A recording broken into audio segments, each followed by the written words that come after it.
What's going on there, agents? How you doing, guys? My name is Pone, and I'm the captain of this video. We're setting course for awesome. We're going to be using the SMG9 today. You're going to see some cool gameplay with it. I actually get stuck into a nice big team fight and then end up taking 1v4 on later on. You're going to like it. But for now, I want to talk about how to build this thing the best, because a lot of people have complained about getting shafted by RNG. And don't worry, it's not just you. RNG's my mistress too. And the way that I look at it is you can kind of get the burst damage that you're looking for PvP by using any SMG out there. Maybe you don't have a good MP7. Maybe you need an SMG9 or an MP5, or you got a really good, Vector or something. You can find some really successful things if you just change the magazine in the weapon. So this is the SMG I use in the gameplay. 48% crit damage, pretty solid damage right there. Then we got the brutal, responsive, and fierce as my talents. Everything a growing boy needs to dominate in the dark zone.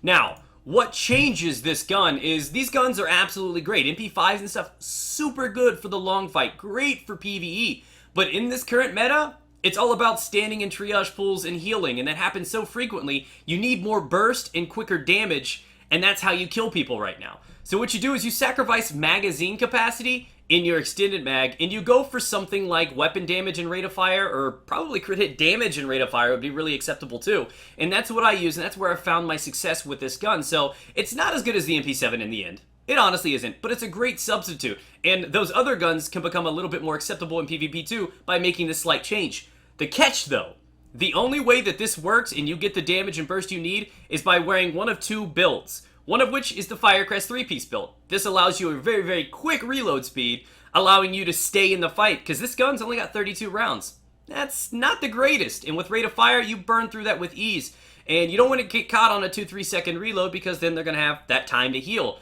So you're going to need 3-piece Firecrest, or Alpha Bridge, and your secondary SMG needs to be the PP19 with the default talent on it, Hurried, which basically does what the 3-piece Firecrest does, but just in gun form, and then of course you have the extra 5 talents to work with on top of that. And that would probably be superior to the 3 Firecrest. The 3 Firecrest is just really easy to get a hold of, and as long as you have the chest piece as Reckless and the gloves as Savage, you're going to find a lot of success, and I'm going to show you some gameplay of it and talk a little bit more about why this is such a good way to play.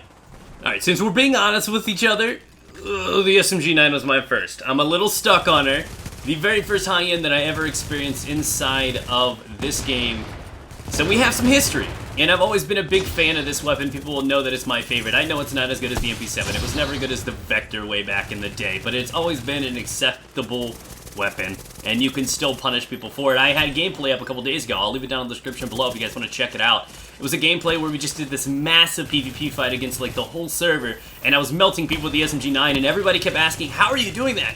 It's not all about the MP7. You can find success with this gun. And like I said, with those builds that I taught you just a minute ago, you can find the burst and damage that you need for PvP, and at least you have something really reliable for PvE when it comes along too, because the MP7, it does stuff in PvE, but it's not going to hold on to the long-term damage those larger magazine capacity weapons provide you, like the PP19, the MP5, and of course this weapon right here that sits right there in the middle and does a pretty good job at harassing people. I kept giving these 4 guys a chance to die and leave me the hell alone since they weren't on full counters, but they kept chasing me, and they kept chasing me. And of course, I'm not one to back away from a 1v4. So, I take them on a ride, I wait for my window of opportunity, and I decide to take them down. So, I really do like the SMG9 for a few different reasons. One of which, it does lack the additional, I guess, attachment spot that some of the other SMG9s do, but it's really cool, and it's got one thing that I love above all. It really doesn't change any part of the game itself, but the whole backhand animation when you have to smack somebody right here, look at this. It's just juicy. Nothing says you're my bitch like a backhand to the ass right there. Oh god, so erotic. And that's one of those things I just love about this gun. You just run around with one hand and you just pistol the hell out of them with it. So juicy. Those details aside, what makes this gun so acceptable is it feels like the closest thing to an MP7 you can get. I think the Vector would be pretty high up there as well. And of course, you're not going to have the same punching power that this gun provides with an MP5 or so. Like I said, you get closer with it, but that's why I think the SMG9 is one of my favorite guns in the game. Obviously, I think I have about, with the same identical build and the same attachments thrown on the MP7, I think I have 276, 270k DPS with that weapon, and this one I've only got 255k. And that's the minor change. Of course, some of that could be inflated because I have magazine size on the MP7. There's lots of things taken in to consideration. So for those that are always like, oh, I never have a good MP7 or something, here's your solution. Here's your alternative.